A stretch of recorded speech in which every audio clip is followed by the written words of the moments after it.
rangka menyikapi pernyataan daripada saudara Rizik Syihab yang telah membuat provokasi, melakukan menantang kami kelompok dari Gus Abbas dan Kiai Madudin yang menantang untuk mengajak perang. Kami Laskar Sabillah, prajurit Belambangan, tidak pernah gentar, tidak pernah takut dengan tantangan saudara. Kalau Anda memang berani datang ke Banyuwangi, temui saya. Silahkan mau ngajak apa. Di momen Lebaran ini, alhamdulillah kami tinggal nunggu komando dari pengurus pusat Perjuangan Wali Songo Indonesia Laskar Sabillah, Gus Abbas dan Kiai Madudin.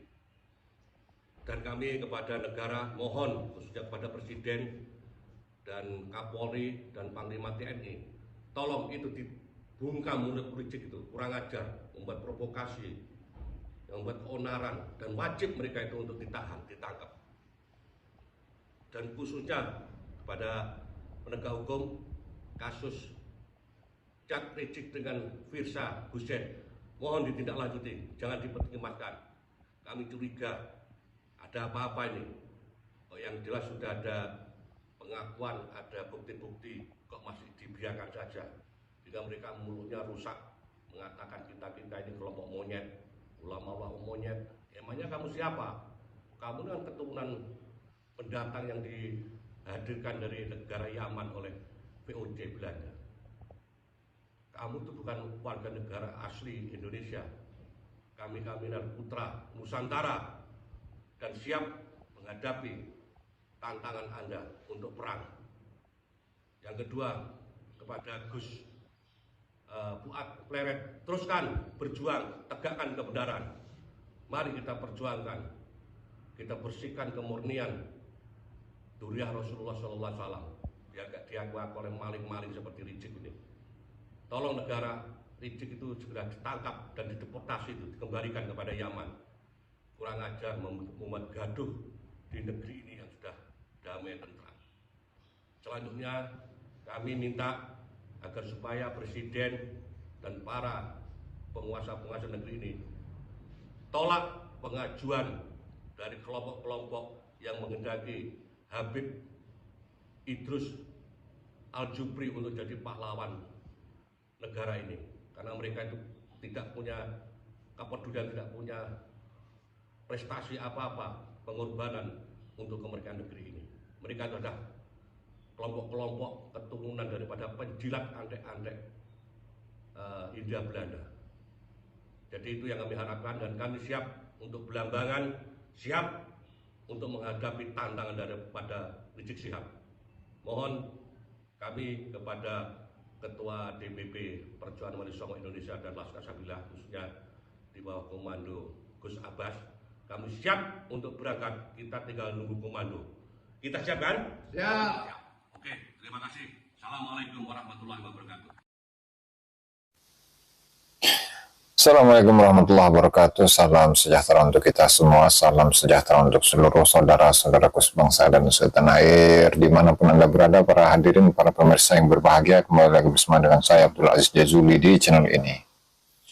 Pada kesempatan yang berbahagia ini, saya akan membacakan tulisan terbaru dari Kiai Haji Imaduddin Usman Al-Bantani yang ditulis pada hari Jumat tanggal 28 Maret 2025, dan ini bisa diakses di www.nahdlatululum.com. Langsung saja ya, karena ini cukup lumayan. Dengan judul Idrus bin Salim Al-Jufri tidak memenuhi syarat diangkat sebagai pahlawan nasional. Imaduddin Usman Al-Bantani, salah satu calon pahlawan nasional yang diusulkan pada tahun 2025 ini adalah Idrus bin Salim Al-Jufri. Ia telah diusulkan sebagai pahlawan nasional sejak tahun 2006 lalu, namun tidak memenuhi syarat. Dalam pengusulan pertama itu, Abah Nong Chi ditunjuk sebagai ketua tim pengusulan guru tua pahlawan nasional. Artinya ini sudah cukup lama ya, dari 2006 dan sekarang itu 2025, berarti 19 tahunan ya. Cuman alasannya kenapa ini pengajuan Habib Idrus bin Salim Al-Jufri sebagai pahlawan itu ditolak, nanti akan diulas di sini. Pada tahun 2022, Idrus bin Salim diusulkan kembali sebagai pahlawan nasional pada sidang pembahasan tim peneliti dan pengkaji gelar TP2GP. Idrus bin Salim diputuskan ditunda untuk dibahas. Kemungkinan besar karena alasan yang sama, yaitu karena tidak memenuhi syarat. Kemudian pada 23 Maret 2023, untuk ketiga kalinya ya, kembali diusulkan kepada Direktorat Pemberdayaan Sosial di Kementerian Sosial di Gedung Kementerian Sosial, Jalan Salemba, Jakarta. Tahun 2023 itu pun Idrus bin Salim tidak berhasil ditetapkan sebagai pahlawan nasional. Pertanyaannya, kenapa usulan Idrus bin Salim Al-Jufri ditolak? Dalam Undang-Undang Nomor 20 Tahun 2009 tentang gelar, tanda jasa, dan tanda kehormatan pasal 1 ayat 4 disebutkan pahlawan nasional adalah gelar yang diberikan kepada warga negara Indonesia atau seseorang yang berjuang melawan penjajah di wilayah yang sekarang menjadi wilayah Negara Kesatuan Republik Indonesia yang gugur atau meninggal dunia dalam membela bangsa dan negara, atau yang semasa hidupnya melakukan tindakan kepahlawanan atau yang menghasilkan prestasi atau karya yang luar biasa bagi pembangunan, bagi kemajuan bangsa dan negara Republik Indonesia. Dari definisi pahlawan nasional menurut undang-undang ini, kita dapat memahami bahwa seorang yang diusulkan sebagai pahlawan nasional, ia harus warga negara Indonesia atau WNI. Apakah Idrus bin Salim adalah WNI? Ia lahir di Hadramut pada 15 Maret 1892, kemudian pindah ke wilayah yang sekarang menjadi Indonesia. Ketika Indonesia merdeka, ia tidak mengurus kewarganegaraan sebagai WNI sampai ia meninggal pada 22 Desember 1969. Kemudian baru beberapa bulan yang lalu status kewarganegaranya diurus dan kemudian mendapat status itu pada tahun 2024. Pertanyaannya, apakah sah memberikan status kewarganegaraan kepada orang yang sudah meninggal dunia? Hal tersebut berpotensi melanggar hukum yang berlaku di Republik Indonesia. Jika seseorang bukan warga negara Indonesia, ia masih bisa menjadi pahlawan nasional dengan syarat ia harus gugur dalam berjuang melawan penjajah di wilayah yang sekarang menjadi wilayah Indonesia. Sedangkan Idrus bin Salim Al-Jufri, ia tidak gugur dalam berjuang melawan penjajah. Bagi yang hidup di masa penjajahan seperti ia tumbuh balik di masa kemerdekaan, maka ia bisa menjadi pahlawan nasional dengan syarat ia melakukan tindakan kepahlawanan. Seperti terbukti menyelamatkan banyak nyawa bangsa Indonesia walaupun dengan itu ia gugur. Apakah Idrus bin Salim pernah melakukan hal semacam itu pada saat hidupnya? Tidak ada data apapun. Dalam pasal 1 di atas pula disebutkan ia menghasilkan prestasi dan karya yang luar biasa bagi pembangunan bagi kemajuan bangsa dan negara Republik Indonesia, seperti menemukan mesin uap, listrik, dan sebagainya. Apakah Salim bin Idrus Al-Jufri mempunyai prestasi atau karya yang luar biasa? Tidak ada data apapun. Jika dikatakan bahwa ia mempunyai karya dengan mendirikan Yayasan Pendidikan Al-Khairat, itu bukan prestasi yang luar biasa, karena ribuan ulama lainnya pun sanggup mendirikan yayasan pendidikan seperti itu. Adapun yang pernah diungkapkan oleh Hidayat Nur Wahid bahwa Idrus bin Salim Al-Jufri sebagai pengusul bendera merah putih kepada Bung Karno berdasarkan mimpi bertemu Nabi Muhammad SAW adalah buah bibir yang tidak mempunyai sumber tertulis. Ada dua narasi dari cerita Hidayat Nur Wahid yang keduanya jauh dari kesahihan. Pertama, narasi bahwa Idrus bin Salim Al-Jufri mengusulkan bendera merah putih kepada Presiden Soekarno. Orang yang mengusulkan itu tentu harus bertemu. Pernahkah ada dokumentasi bahwa Idrus bin Salim pernah bertemu Soekarno? Jika dokumentasi pertemuan itu ada, apakah ada dokumen tertulis yang mencatat usulannya itu? Jika ada yang mengatakan sesuatu yang terjadi, tidak mesti semuanya dicatat betul. Tapi jika sesuatu itu adalah sebuah klaim yang besar, semacam klaim bahwa bendera merah putih adalah atas usulan Idrus bin Salim Al-Jufri, maka klaim itu harus dapat dibuktikan dengan data tertulis. Ada lagi yang mengatakan bahwa Salim Al-Jufri pernah membuat syair untuk Soekarno yang menunjukkan bahwa ia mendukung Soekarno. Pertama, harus dapat dibuktikan bahwa syair itu benar-benar karangan Idrus bin Salim. Yang kedua, harus diketahui lagu itu ditulis tahun berapa. Dibutuhkan dokumen untuk itu yang terbukti secara sah, terbukti sah secara filologi. Jika itu ditulis setelah merdeka, itu namanya melu wis menang. Ikut serta setelah kemenangan, bukan ketika masa berjuang. Walaupun itu ditulis sebelum kemerdekaan, itu pun tidak lantas seorang penulis lagu di atas meja bisa menjadi pahlawan ketika dalam waktu yang sama para pejuang bertempur di medan perang. Jadi, berdasar Undang-Undang Nomor 20 Tahun 2009, Pasal 1 Ayat 4 itu, Idrus bin Salim tidak memenuhi syarat sebagai pahlawan nasional. Sedangkan menurut Undang-Undang yang sama pada tahun 26 tentang syarat-syarat khusus disebutkan, syarat khusus sebagaimana dimaksud pada pasal 24 huruf B untuk gelar diberikan kepada seseorang yang telah meninggal dunia dan yang semasa hidupnya A.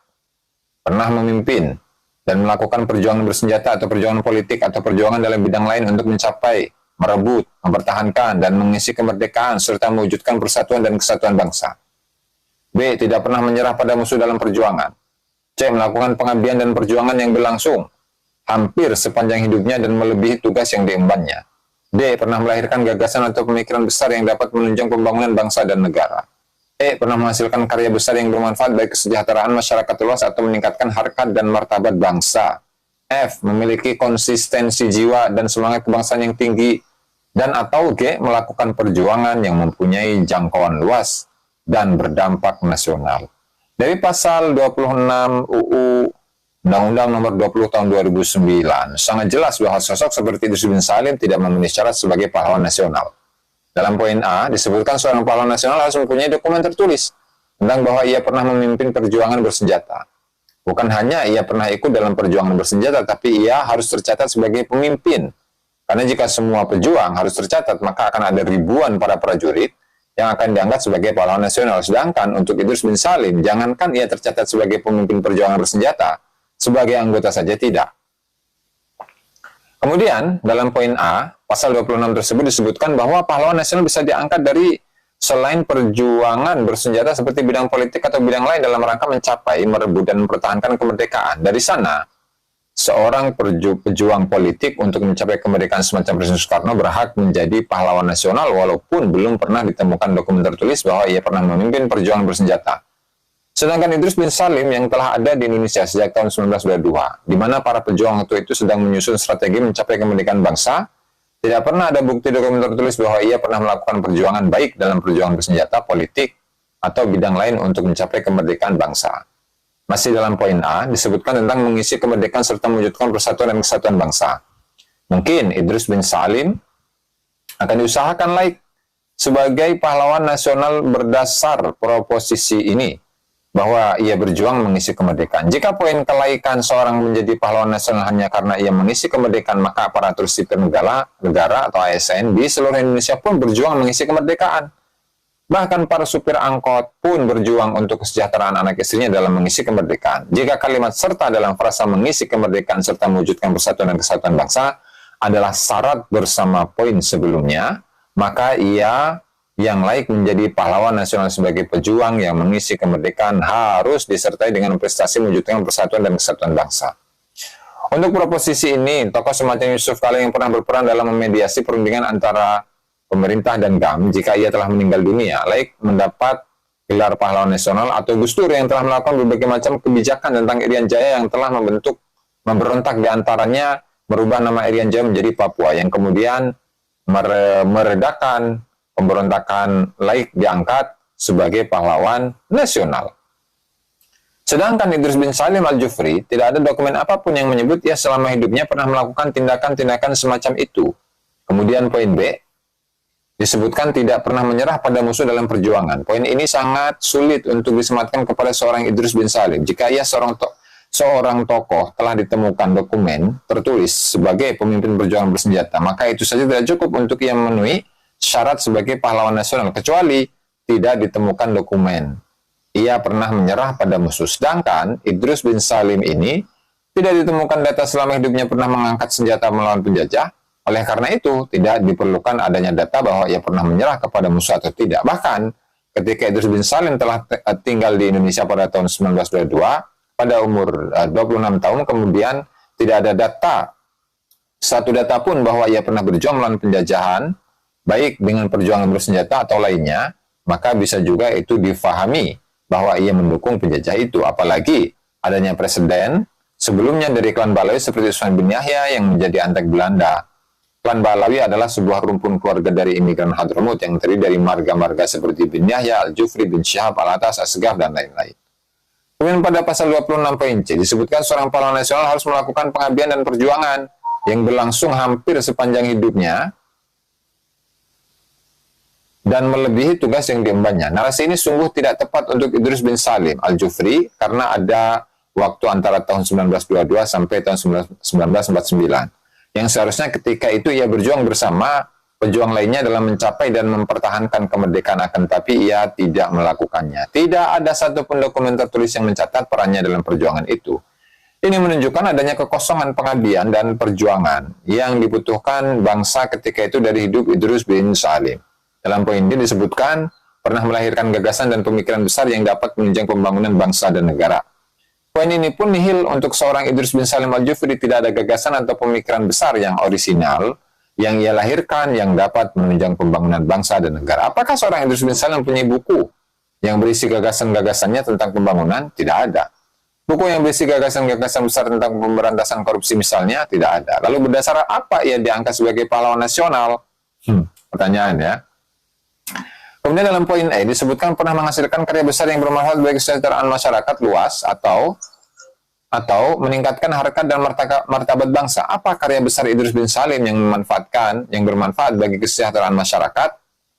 Mendirikan Yayasan Al-Khairat. Ribuan ulama sanggup mendirikan yayasan semacam itu, jadi itu bukan hal yang luar biasa. Kesejahteraan bukan hanya bicara tentang keamanan dan kesentosaan, tetapi ia berbicara tentang kemakmuran. Berbicara tentang perekonomian yang dapat meningkatkan harkat dan martabat bangsa, Idrus bin Salim tidak mempunyai karya besar dalam bidang tersebut.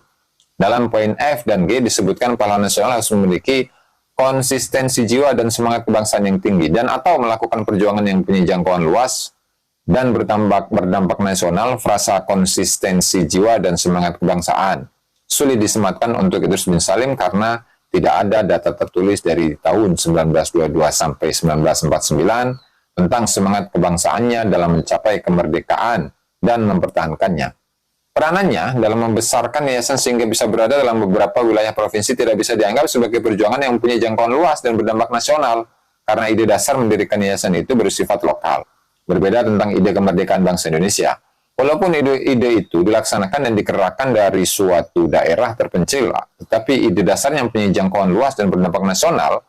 Jika seorang yang mampu mendirikan yayasan yang mempunyai banyak cabang bisa ditetapkan sebagai pahlawan nasional, maka ke depan akan banyak pemimpin yayasan yang berhasil mengembangkan yayasan sehingga mempunyai cabang di berbagai daerah yang akan diangkat menjadi pahlawan nasional. Oleh karena itu, pemerintah harus berhati-hati dalam menetapkan seseorang sebagai pahlawan nasional. Gelar pahlawan nasional adalah gelar tertinggi yang diberikan presiden.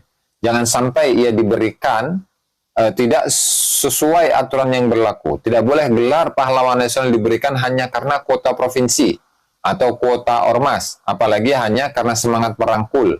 Ia harus diberikan berdasarkan peranannya yang luar biasa di masa lalu, yang bisa menjadi inspirasi orang yang hidup di hari ini. Pahlawan nasional tidak boleh diangkat karena intrik politik. Ia harus diangkat berdasarkan bukti otentik dan sumber yang dapat dipercaya. Jika pemerintah terbukti mengangkat pahlawan nasional tidak sesuai dengan undang-undang yang berlaku, maka pemegang kebijakan itu bisa dibawa ke ranah hukum. Penulis Kiai Haji Imaduddin Usman Al-Bantani.